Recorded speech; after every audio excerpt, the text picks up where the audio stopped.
สาวนัดกระเป๋าแห่งเอาเชื่อเชื่อเอา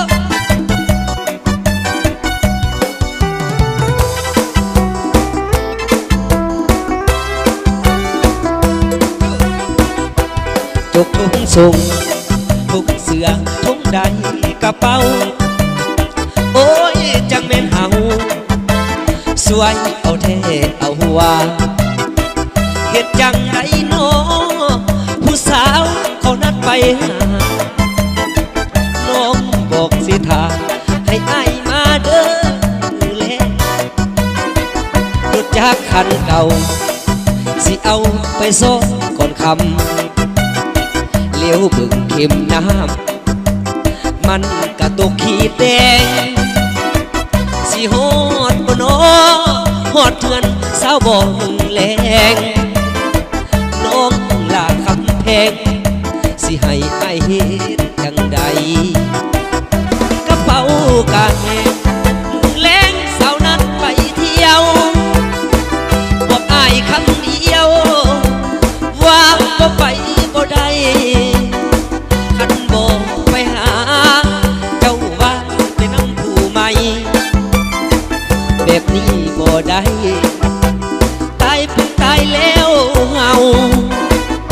ย้อนเขาลาย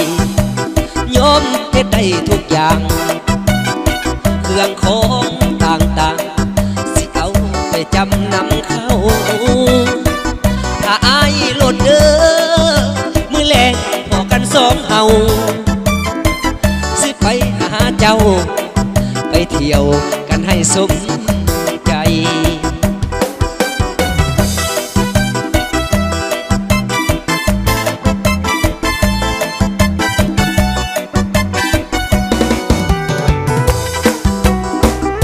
เชื่อเอากระเป๋ากะเฮงมึงแลงสาวนัดไปเที่ยวบอกอ้ายคำเดียวว่าบ่ไปบ่ได้คันบ่ไปหาเจ้าว่าสิไปนำผู้ใหม่แบบนี้บ่ได้ตายเพิ่งตายแล้วเอาย้อนเจ้าลายยอมเฮ็ดได้ทุกอย่างเครื่องของต่างๆสิเอาไปจำนำเขาถ้าอ้ายโลดเด้อมือแลงพอกันสองเฮาสิไปหาเจ้า